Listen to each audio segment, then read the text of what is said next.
Yes, Thomas, we'll pray that you can have a desire to read the Bible. Here's one thing, Thomas. I'll say this.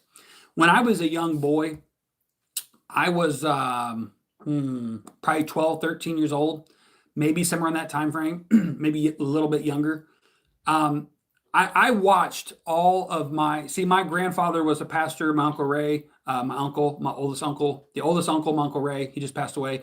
Um, Jimmy, we'll pray for your financial breakthrough. He was also a pastor. My grandma was a leader in the church, an overseer, so to speak.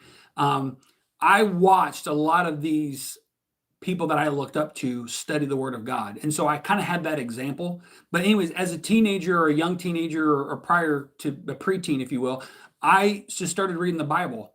And once I started understanding what I was reading, not in the sense of like understanding it, like what, but just like in a story form, just understood the story of like what's really taking place.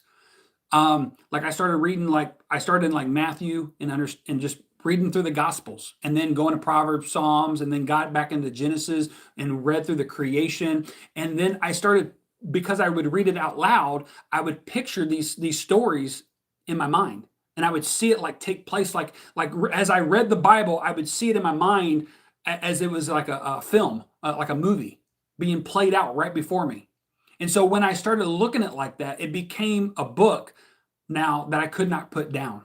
Like I struggled, like once I started reading, I struggled to stop reading because I'm like, oh my, this is like it just started sucking me in when I started seeing all these wars and battles and all this stuff's taking place. I'm like, wow, this is fantastic. And I'm not even a reader. I don't like to read.